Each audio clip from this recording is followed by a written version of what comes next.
Bueno, queridos, estamos viendo dentro de los estudios generales que se llaman el reino de los cielos, aspectos que tienen que ver con los últimos acontecimientos o los últimos tiempos, que el estudio de eso se llama escatología, es el estudio de los últimos tiempos.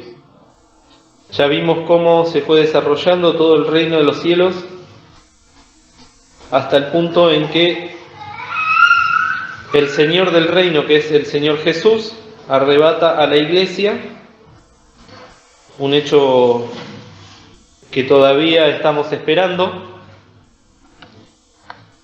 y que no sabemos el día y la hora, eso es importante decirlo, a pesar de que se han levantado muchos queriendo poner una fecha, un día, una hora, han fracasado porque nos dice la palabra de Dios que nadie sabe ni el día ni la hora, ni siquiera los ángeles que están en los cielos.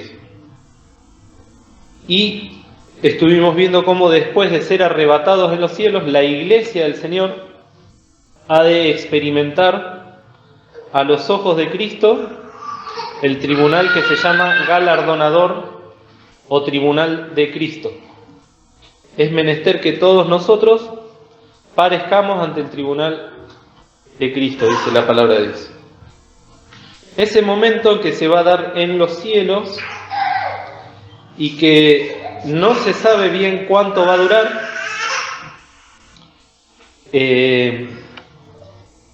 es algo que va a pasar solamente entre el Señor y su iglesia. Va a ser algo muy precioso y, como decía el pastor el domingo pasado, no va a ser algo que tenga que ver con el castigo ni con la vergüenza, porque ya no va a haber vergüenza, porque no va a haber pecado en el cielo. Va a ser un hecho muy hermoso, muy glorioso. En las reuniones de jóvenes también estuvimos estudiando el tema y se pudo ampliar un poquitito más, no mucho más, y se estudiaron las distintas coronas, la corona de vida, la corona de justicia, incluso la corona que nos da el Señor por el solo hecho de ser hijos de Dios. Hemos de recibir ya una corona. Y todo ese momento esperado encierra lo que la palabra de Dios también en el Nuevo Testamento habla como el gran misterio divino. Todo lo que está encerrado en la palabra de Dios y todo lo que se va desenvolviendo y se va descubriendo en la palabra de Dios tiene que ver con ese hecho. Es un lindo ejercicio poder hacer que cada vez que leemos la palabra de Dios, no solo encontrar al Señor Jesús en ella, como nos enseñaron siempre, porque la palabra de Dios es cristocéntrica, sino que todo apunta a esto que va a pasar, que es lo que vamos a ver en el día de hoy, no solo lo que se vio el domingo pasado con el tribunal de Cristo, sino lo que corresponde al día de hoy y que lo leímos en el pasaje de Apocalipsis capítulo 19, puntualmente en el versículo 9, donde dice: bienaventurados los que son llamados a la cena del Cordero, y en el versículo 7 dice: porque son venidas las bodas del Cordero. Ese momento tan especial y tan glorioso que, como decía hoy en la oración, seguramente muchos de nosotros ya lo tenemos incorporado en nuestra mente, en nuestro conocimiento. Mal que mal, los que venimos a la iglesia, mal que mal no, pero es una forma de decir, ¿no? Que de una u otra manera se lo nombra o se lo escucha o se lo ha estudiado. Los que estamos desde antes del 2021 en la iglesia lo vimos en la pandemia, lo estudiamos.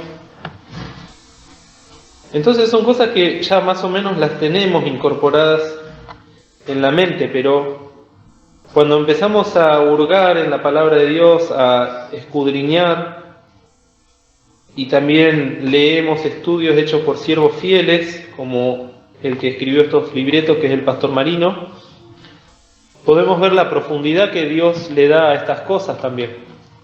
Y esa profundidad y esa importancia que Dios le da a estos hechos son para que nosotros también podamos apreciarlos de la misma manera. O sea, si para Dios es el tema más importante de toda la creación, para nosotros que somos parte de la Iglesia de Cristo, cuánto más tendría que ser también el tema de nuestra vida, el tema de nuestro pensamiento, al despertarnos, al acostarnos. Y todas esas cosas están en la palabra de Dios y son definidas como un gran misterio. Vamos a leer en Efesios, para empezar, el capítulo 3.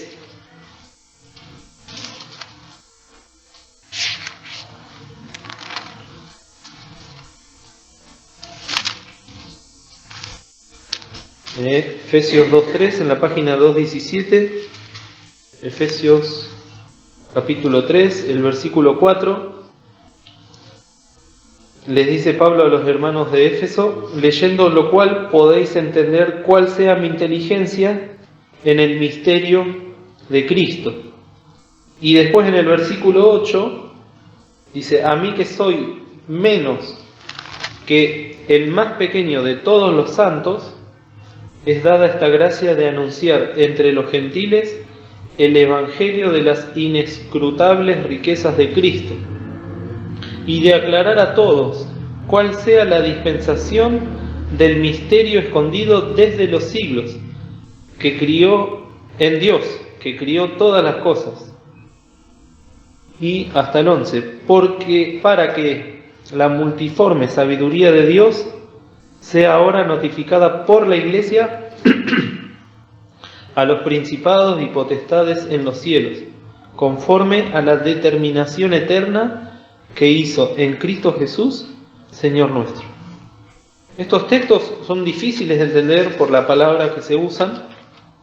Habría que ponerse a ver qué quiere decir cada una de las palabras, pero podemos encerrarlo en esta palabra, ¿no? Es un gran misterio encerrado de parte de Dios, que los ángeles no lo entienden. Fíjense que los ángeles, que tienen tanto poder y gloria, no lo pueden entender, y sin embargo Dios se lo da a la Iglesia, a aquellos que hemos creído en el Señor Jesús como Salvador, no solo para ser dueños de ese misterio, sino también para poder anunciarlo, para poder contarle a la gente pecadora que Cristo vino a morir por ellos y salvarlos.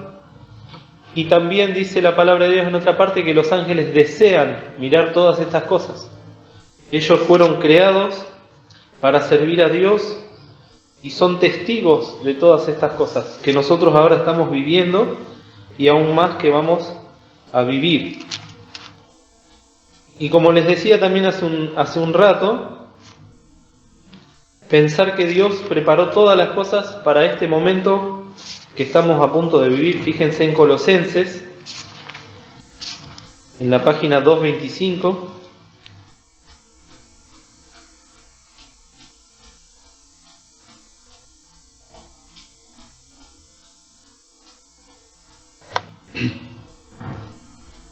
Del 13 al 17 dice que nos ha librado, Colosenses 1:13, que nos ha librado de la potestad de las tinieblas y trasladado al reino de su amado Hijo, en el cual tenemos redención por su sangre, la remisión de pecados, el cual, el Señor Jesús, es la imagen del Dios invisible, el primogénito de toda criatura, porque por Él fueron criadas todas las cosas que están en los cielos y que están en la tierra, visibles e invisibles, sean tronos, sean dominios, eso está hablando de los ángeles, sean principados, sean potestades, todo fue criado por Él y para Él, y Él es antes de todas las cosas, y por Él todas las cosas subsisten. Este texto también nos muestra que todo lo que nosotros vemos y conocemos de la creación fue hecho por Cristo y para Cristo. Eso lo deja bien claro. El Dios que aparece en Génesis 1:1, en el principio crió Dios los cielos y la tierra, no es más ni menos que el Señor Jesús, criando todas las cosas. Y ahora, si vamos un poquito más en profundidad, ¿para qué el Señor crió todas las cosas? Se nos ha enseñado que es para venir ¿a qué? Al mundo, ¿no? Creó el mundo, creó Jerusalén. En una reunión que se leyó del pastor Armando Di Pardo en la escuela bíblica decía, ¿no? creó el planeta, creó la raza humana, tuvo un cuerpo acorde para después tener que dar su vida en la cruz del Calvario. O sea, nosotros tenemos este cuerpo porque es un cuerpo que puede ser muerto. Y Cristo adoptó ese cuerpo. Y se formó la tierra de Israel, formó la ciudad de Jerusalén, formó el monte del Gólgota, todo antes de la fundación del mundo. Todo para que Él venga a morir en la cruz del Calvario por nosotros. Todo empuja o llega a ese momento glorioso. Pero detrás también de ese momento de gloria en la cual el Señor entregó su vida, está encerrado el misterio de la Iglesia, o sea, nosotros. Por eso es tan importante para Dios y para nosotros debería serlo, porque todo fue creado para este momento que vamos ahora a estudiar nosotros, que es las bodas del Cordero. Es la culminación, dice el estudio, de la obra en la cruz del Calvario. Y hay unos textos muy lindos que están en Isaías, capítulo 53, en la página 753 del Antiguo Testamento,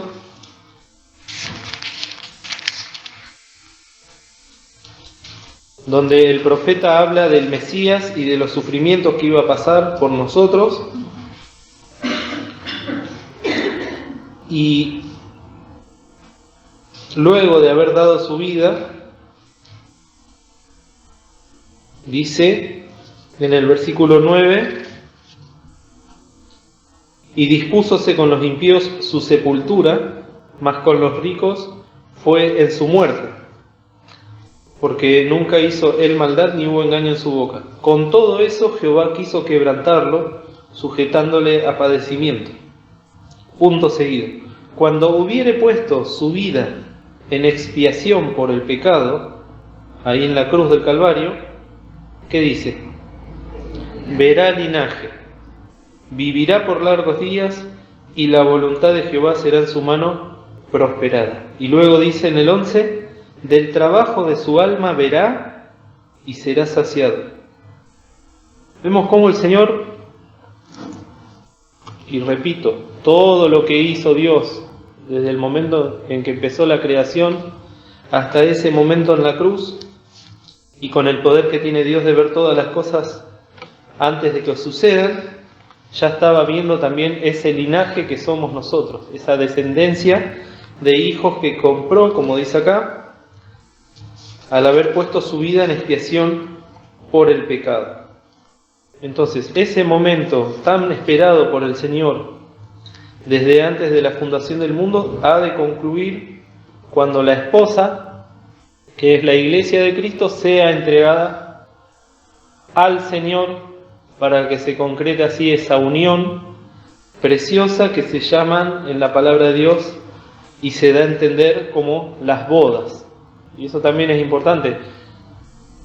Todas las cosas que nosotros vemos y conocemos que hizo Dios sirven también como ejemplo para que podamos entender lo que ha de pasar en los cielos. El hecho de una boda, el hecho de un matrimonio, de una esposa, de un esposo, son todas figuras de lo que nosotros realmente vamos a experimentar en los cielos. Y para eso es que se hicieron, y no al revés.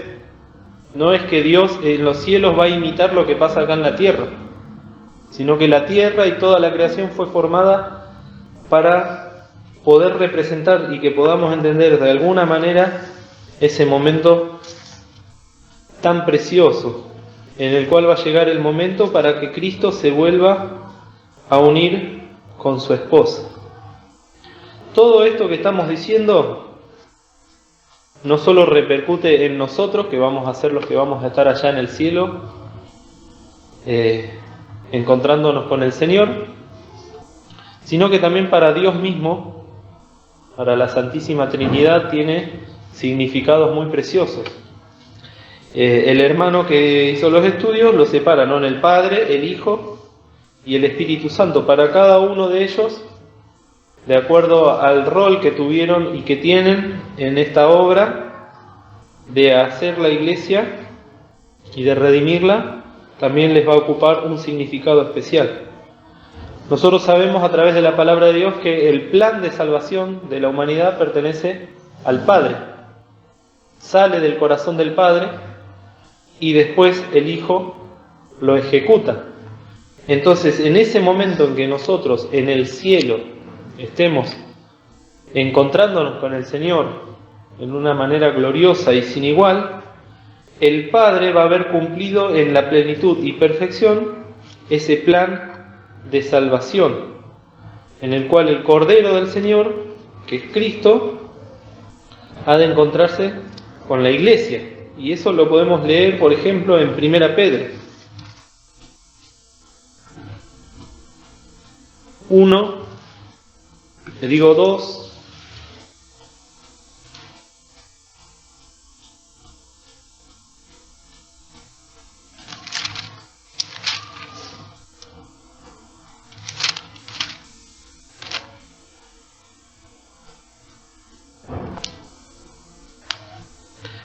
Primera Pedro, capítulo 1, desde el versículo 18, dice: sabiendo que habéis sido rescatados de vuestra vana conversación.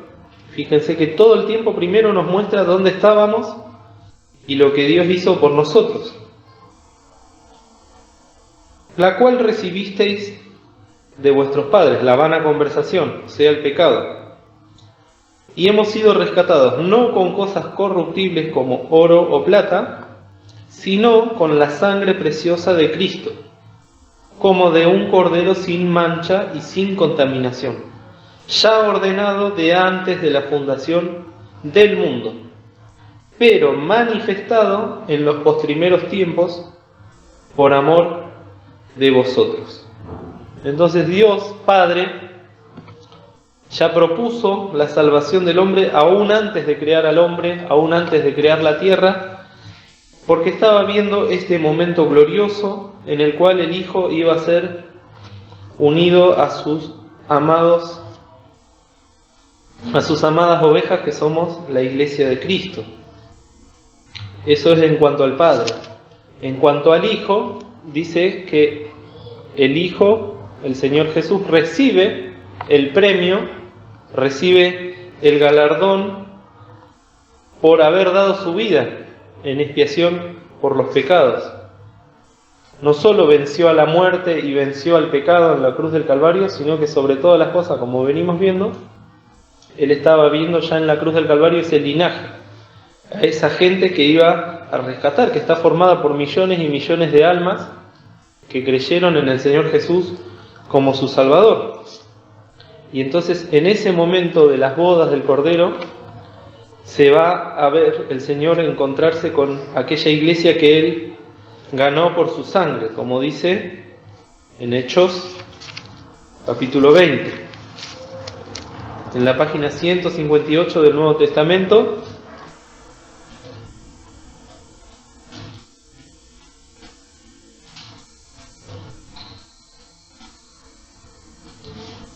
Hechos 20, 28.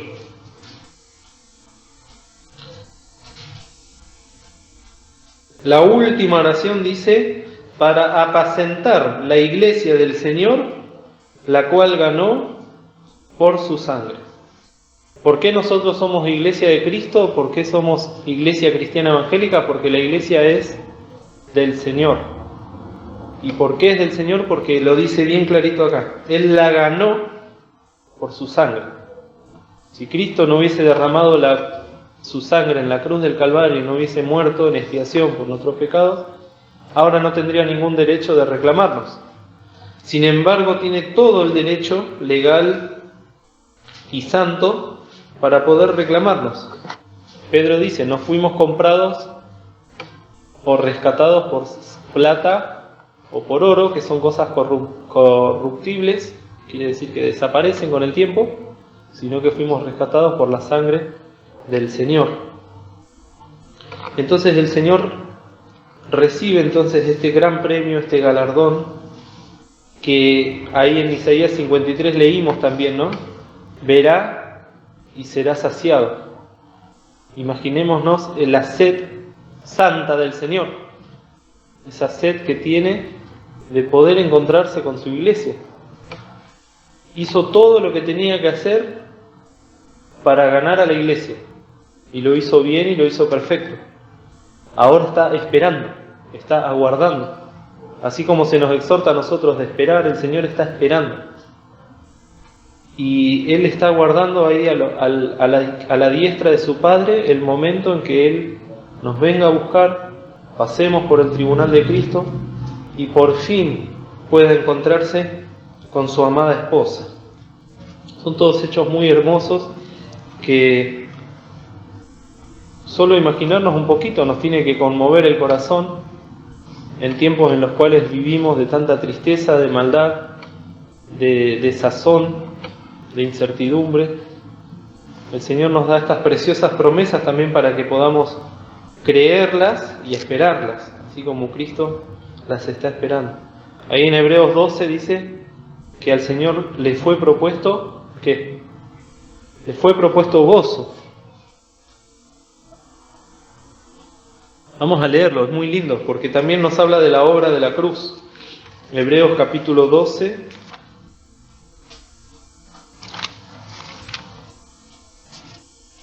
el 1 y el 2.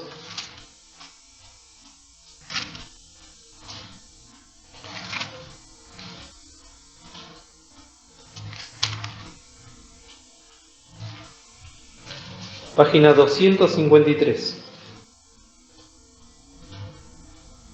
Por tanto, nosotros también, aquellos que creímos en el Señor Jesús como el Salvador, teniendo en derredor nuestro una tan grande nube de testigos, dejando todo el peso del pecado que nos rodea, eso habla de la santidad, corramos con paciencia la carrera que nos es propuesta, puestos los ojos en el autor y consumador de la fe, en Jesús, el cual, habiéndole sido propuesto gozo, sufrió la cruz, menospreciando la vergüenza. No le importó estar ahí entre malhechores, y sentóse a la diestra del trono de Dios. Reducid pues a vuestro pensamiento a aquel que sufrió tal contradicción de pecadores contra sí mismo, porque no os fatiguéis en vuestros ánimos desmayando. Fíjense cómo la palabra de Dios todo el tiempo nos está llevando a esta experiencia que es muy particular, es muy individual. Nadie la puede vivir por el otro. Yo no puedo tener fe por ustedes, ustedes no pueden tener fe por mí. Yo no puedo santificarme para que ustedes sean santos y viceversa. Y acá se traducen estas dos cosas, ¿no? Poner los ojos en Cristo. Automáticamente eso tiene que hacernos dejar el peso del pecado que nos rodea. Y por otro lado, como dice acá, ¿no? Reducir vuestro pensamiento a estas cosas para no fatigarnos en nuestros ánimos desmayando. Que es algo que, si lo puso el Señor acá, es porque es una constante también en nosotros. Es una constante que seamos inconstantes, podríamos decir, ¿no? Y el Señor lo sabe, Cristo lo sabe. Sentimos tristeza, sentimos desazón, como decíamos hoy, nos falta la fe. Bueno, la solución a eso está acá. Reducir el pensamiento a Cristo, a aquel que sufrió tal contradicción de pecadores contra sí mismo, y que le fue propuesto gozo, y lo aceptó. Y a nosotros ahora se nos está proponiendo el mismo gozo, porque somos parte de ese mismo momento. Vamos a estar ahí delante del Señor, el Señor va a estar adelante nuestro, nosotros adelante del Señor. Entonces todo esto que le fue propuesto al Señor y que para eso sufrió la cruz, en este tiempo se nos propone a nosotros, se nos propone gozo. Y sí, hay que decirlo, hemos de sufrir la cruz, porque eso está implícito en todo lo que el Señor nos convida. Dejar la cruz, tomar la cruz significa justamente dejar todo el peso del pecado que nos rodea y que nos ata a este mundo y a todas estas cosas que no nos dan ningún fruto y que después, incluso como se vio la semana pasada en el tribunal de Cristo, ¿qué va a pasar? Han de ser ¿qué? todo lo que no sirve, todo lo que no edifica, será quemado, va a ser desechada por la mirada del Señor. Y cuántas cosas nosotros somos verdaderos ebanistas, ¿no?, de la vida. ¿El ebanista quién es? El que trabaja, ¿qué cosa? Ebanista es el que trabaja la madera. El ébano. Eva, te entendí, perdón. El ébano. Y la verdad que muchos de nosotros somos verdaderos artesanos en cosas que se van a quemar en el cielo. La misionera Elsa de Rico siempre decía, ¿no? Hermano, no trabaje para el fuego. Hermano, no trabaje para el fuego. Los exhortaba. Cuántas cosas que hacemos que pensamos que van a servir de algo y en el cielo van a ser quemadas. Por eso todas estas exhortaciones son muy importantes. Y habíamos hablado del Padre, del Hijo y también el Espíritu Santo, este precioso siervo que es Dios y que vino a morar entre nosotros, que también tuvo que menospreciar la vergüenza, ¿no?, para venir a estar entre nosotros pobres y miserables pecadores y saber lo que pensamos, saber lo que decimos, saber lo que hacemos, verlo, sufrirlo, y está ahí, está en nuestros corazones y nos está formando, nos está enseñando, nos está ayudando para que llegue ese momento, como dice en Efesios capítulo 5,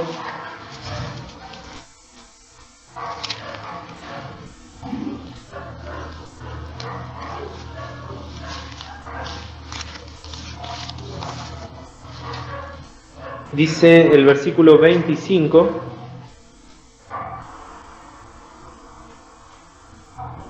maridos, amad a vuestras mujeres, así como Cristo amó a la iglesia y se entregó a sí mismo por ella, para santificarla, limpiándola en el lavacro del agua por la palabra, para presentársela gloriosa para sí, una iglesia que no tuviese mancha, ni arruga, ni cosa semejante, sino que fuese santa y sin mancha. Acá vemos cómo Pablo usa el ejemplo del esposo y la esposa, y cómo ese momento glorioso en el cual la iglesia forme parte del Señor y el Señor forme parte de la iglesia se ve traducido acá. Pero mientras tanto, el Espíritu Santo, todos los días, mientras dure la dispensación de la gracia, está haciendo esta obra de limpieza, esta obra de santificación.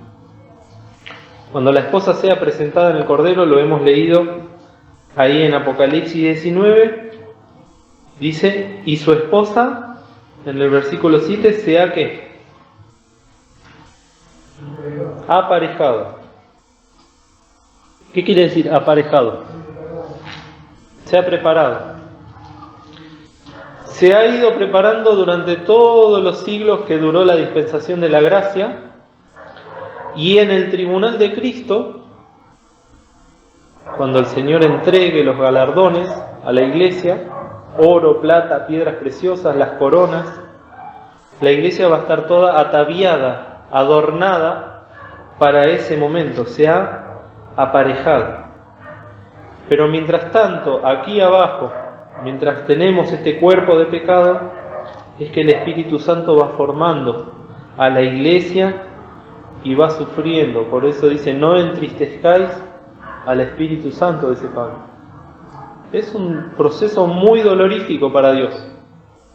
No solo fue que el Hijo dé la vida en la cruz del Calvario, sino también el proceso en sí, por el cual nosotros ahora estamos estudiando lo que va a pasar después. Pero el mientras tanto implica dolor por nuestros pecados y debería implicar dolor personal cada vez que pecamos y esa obra de arrepentimiento y santificación. Después también hay significados, como venimos diciendo, para nosotros, para los que somos salvos. Porque nos dice ahí en Efesios, fíjense por favor,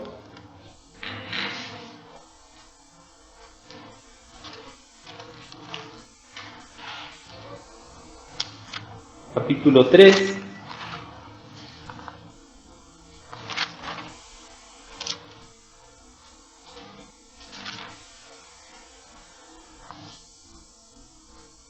El versículo 6.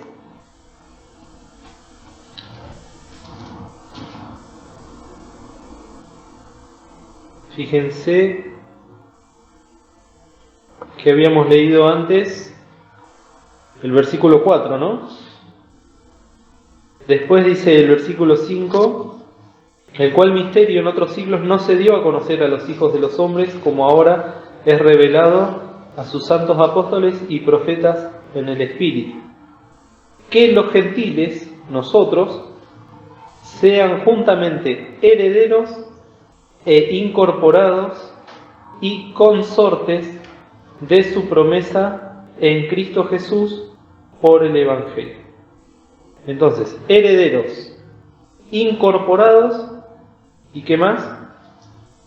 Consortes. ¿Qué quiere decir consorte? ¿O qué les hace pensar? Un matrimonio, ¿no?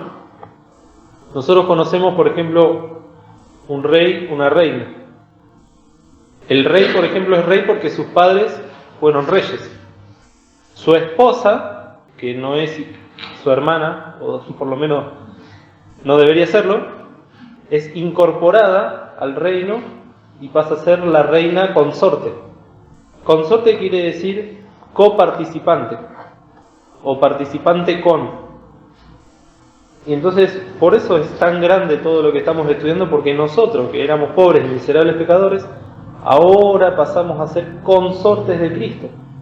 Y si Él es el Rey de Reyes y Señor de Señores, nosotros como iglesia vamos a pasar a ser la reina de toda esa creación que el Señor hizo. Y en Apocalipsis 1:6, 1:5 dice que somos reyes y sacerdotes.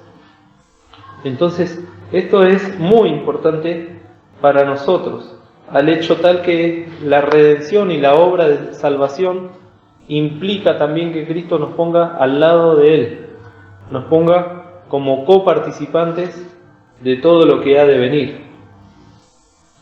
Esto que dijimos recién del consorte, que es el esposo, ya en el capítulo 1 de Efesios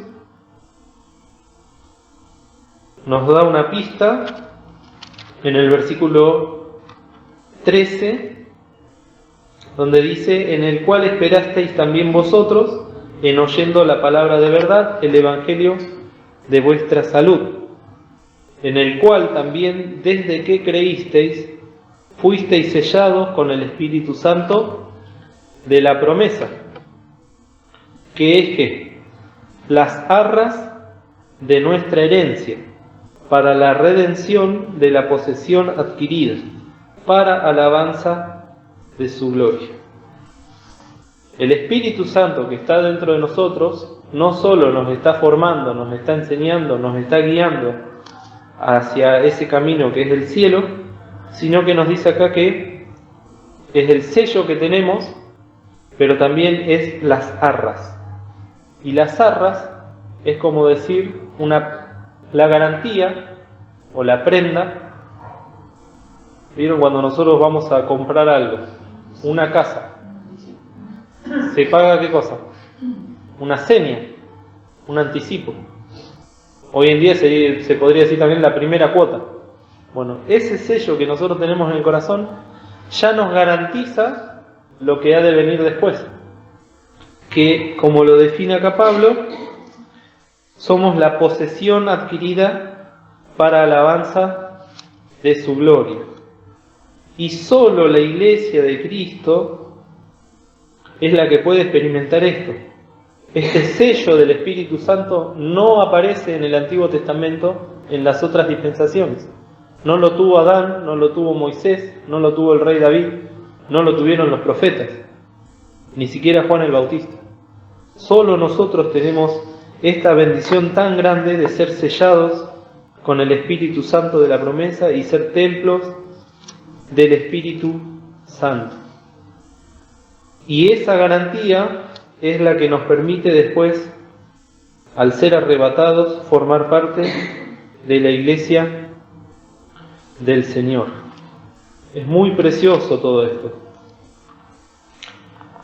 En 2 Corintios, capítulo 11, fíjense el amor que Pablo tenía por los corintios, que eran hermanos, ya lo hemos estudiado hace unos años, eran hermanos carnales, eran hermanos que muchas cosas no las habían entendido aún, pero si hay algo que tenía Pablo para con las iglesias que pastoreaba y que misionaba, era amor y paciencia. Mucho amor y mucha paciencia. Y fíjense lo que les dice acá en el capítulo 11, versículo 1. Ojalá toleraseis un poco mi locura, empero toleradme, pues que os celo con celo de Dios, porque os he desposado a un marido para presentaros como una virgen pura a Cristo. Pablo estaba así, se sentía como justamente una persona que le presentaba a uno a otro y se estaba encargando de que esa iglesia llegue de la mejor manera a esa boda, aunque él también formaba parte de la iglesia. Pero el celo, esa es la palabra, ¿no? Que es lo mismo que tiene el Espíritu Santo, ese celo santo, celo de Dios, para que nosotros aprendamos.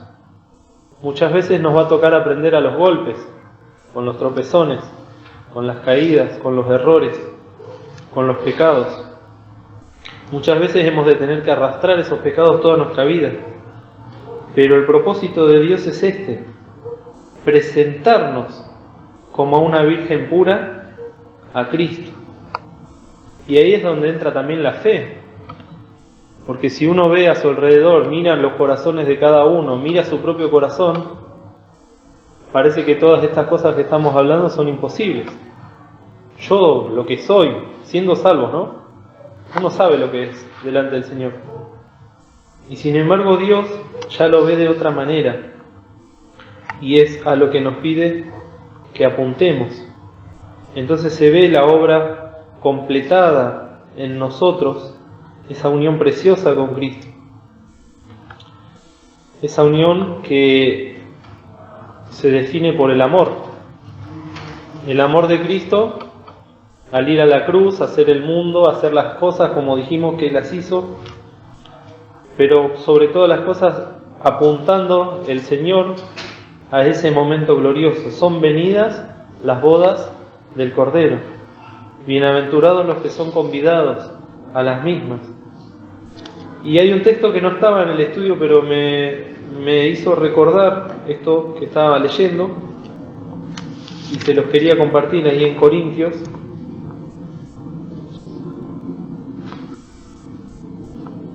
El capítulo 13, 1 Corintios 13,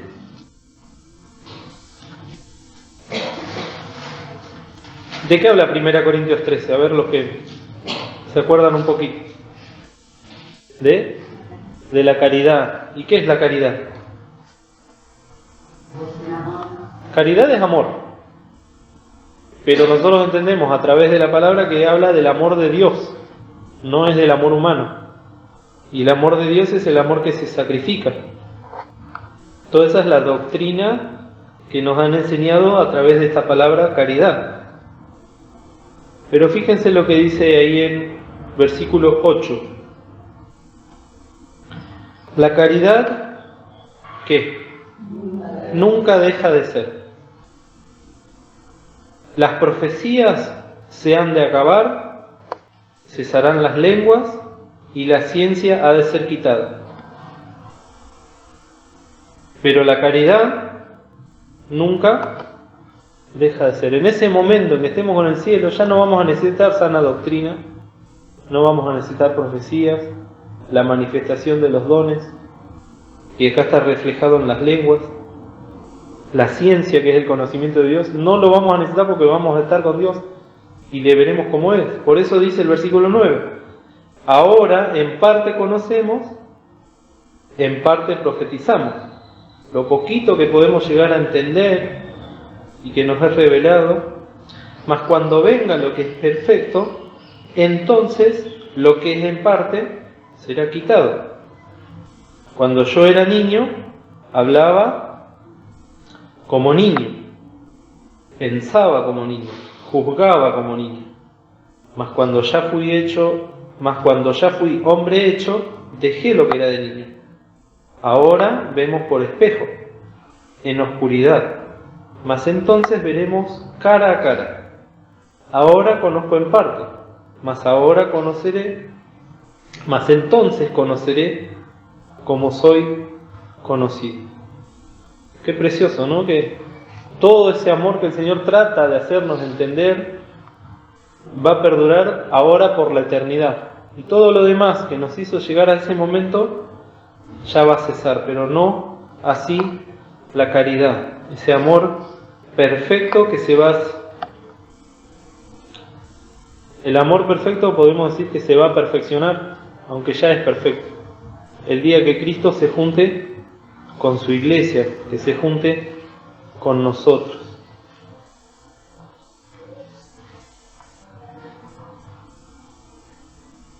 Dice ahí en Apocalipsis, que lo hemos mencionado, el capítulo 1,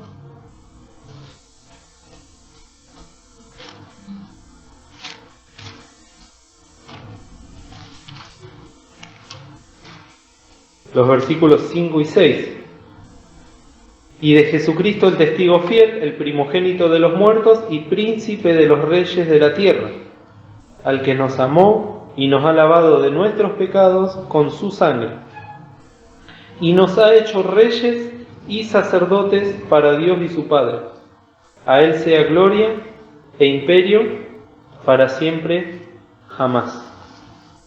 Entonces vemos como toda la culminación de todo lo que conocemos está marcado por ese momento tan glorioso en que Cristo y su iglesia se puedan juntar. Yo pensaba, después viene el milenio, pero ya nosotros vamos a estar con Cristo para siempre. Y en definitiva el milenio es la última oportunidad que Dios le da a los pecadores de salvarse. Pero nosotros ya vamos a estar con el Señor, ya vamos a formar parte de esa esposa que no va a separarse nunca del Señor. Eso en la síntesis, cuando habla de las bodas del Cordero, dice, no, vamos a estar siempre con el Señor. Y a donde vaya el Señor vamos a ir nosotros. Cuando el Señor juzgue, vamos a estar nosotros ahí juzgando. Va a ser una unión perfecta e indivisible, donde ya no va a haber desavenencias. Y la palabra de Dios también nos deja el ejemplo de Adán y Eva, cuando fue el principio de la creación del hombre. Cuando Dios toma a Eva, ¿de dónde la toma? De Adán. ¿De qué parte? De la costilla. Y de una sola persona hizo dos. Y antes de que caigan en pecado, esa era la figura más perfecta de lo que Cristo ha de ser con la iglesia, pero es figura. Acá Pablo recién decía, ¿no? Ahora vemos por espejo, en oscuridad. Todas esas cosas representan esa bendita esperanza que nosotros tenemos que tener y que solamente es cuestión de tiempo. Miren qué texto precioso que descubrí leyendo estos estudios, está en el Salmo 17. El Cantar de los Cantares nos habla todo el tiempo de este momento también, todo el libro. Pero vamos al Salmo 17.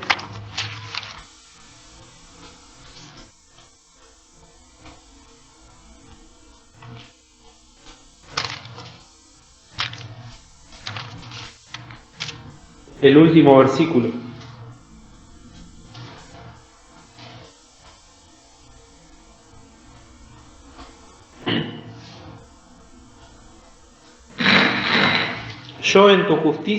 Yo en justicia veré tu rostro. Seré saciado cuando despertare a tu semejanza. Hace un rato hablábamos de Cristo, ¿no? Verá linaje y será saciado. Pero también nosotros ahora mismo, dice en Romanos 8, estamos gimiendo, estamos deseando que todas estas cosas acontezcan. Aunque no nos demos cuenta, aunque estemos contentos, disfrutando de vacaciones o de dinero, de salud o de lo que sea, el espíritu que está en nosotros está gimiendo porque pasan estas cosas. Y eso va a ser saciado en ese momento precioso, cuando despertare a tu semejanza, ¿no? Tiene que ver con lo que venimos hablando en las dos últimas lecciones. Vamos a ser arrebatados, vamos a ser transformados. En 1 Juan capítulo 3 dice que vamos a verle como Él es y vamos a ser como Él es. Pero esta frase, ¿no? Seré saciado cuando despertare a tu semejanza. Miren cómo el Señor iluminó también e inspiró a los profetas del Antiguo Testamento para todas estas cosas de las cuales ellos no van a participar como lo hemos de hacer nosotros, sino que eso es una de las partes de la lección que se llama los invitados a las bodas.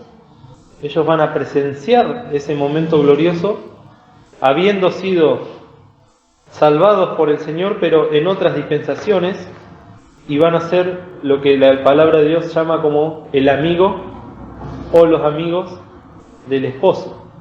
Eso lo tenía bien claro Juan el Bautista, y así se denominaba en Juan capítulo 3, versículo 23.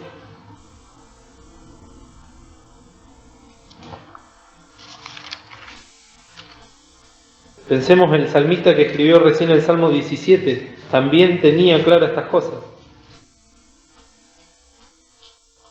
Juan 3, 29. El 28 dice: vosotros mismos me sois testigos que dije. Esto lo dice Juan el Bautista. Yo no soy el Cristo, sino que soy enviado delante de Él. El que tiene la esposa es el esposo, mas el amigo del esposo que está en pie y le oye, se goza grandemente con la voz del esposo. Así pues, este mi gozo es cumplido. Juan fue el último de los profetas y representa a la dispensación que terminaba, que era la dispensación de la ley. Tanto él como todos los que nazcan y mueran en Cristo después del arrebatamiento van a poder presenciar este momento glorioso, pero ya como amigos de la iglesia, no así como la esposa. Y por último, para tener bien en claro, el domingo que viene se van a dar los acontecimientos que han de ocurrir acá en la tierra luego del arrebatamiento. Nosotros venimos estudiando estos dos últimos domingos los acontecimientos en los cielos. Es como que viene una línea y se separa lo que va a pasar en los cielos y lo que pasa acá en la tierra.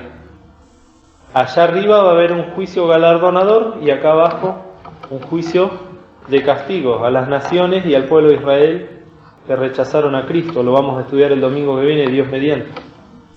Pero allá arriba está el tribunal galardonador y las bodas del Cordero. ¿Cuánto va a durar esto? Lo mismo que acá va a durar la tribulación y la gran tribulación, 7 años. Ahora, no se sabe, porque no está declarado en la palabra de Dios, cuánto tiempo va a durar el tribunal de Cristo y cuánto las bodas del Cordero. Algunos piensan que van a ser 3 años y medio como acá abajo. Pero lo cierto es que no está declarado explícitamente en la palabra de Dios. Pero sí sabemos que las bodas del Cordero van a ser después del tribunal de Cristo. Eso tenemos que tenerlo en claro, porque incluso hay hermanos fieles que mezclan los acontecimientos. Y cuando en Apocalipsis 19 dice que la iglesia ya se ha aparejado y que está adornada, es porque ya pasó por el tribunal de Cristo y recibió los galardones, donde ya todo lo que no servía fue quemado, y ahí está aparejada para efectuar las bodas del Cordero. Y son antes del milenio, porque cuando comienza el milenio, porque terminó la tribulación, el Señor ya viene con su esposa, viene con sus santos millares. Así que esos son datos que también tenemos que ir incorporándolos para que no confundirnos, en especial en este tiempo donde hay mucha gente muy confundida.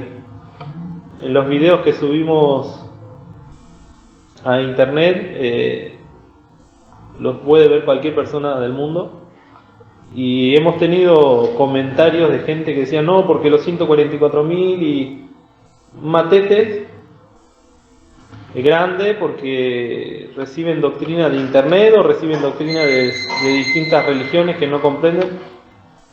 Entonces nosotros estas cosas aún las tenemos que tener en claras para poder después dar cuentas, como dice ahí en Pedro, a los que todavía no conocen. Que el Señor nos bendiga, queridos, que esta palabra pueda ayudarnos en este día a afianzar nuestro compromiso con el Señor. Pensemos que estamos comprometidos con el Señor, como la novia que se compromete con el novio. Y eso nos va a ayudar también a santificarnos y a gozarnos y a alegrarnos, esperando solamente que venga el día en que podamos vivir esto que estamos ahora conociendo por las palabras. El Señor nos bendiga.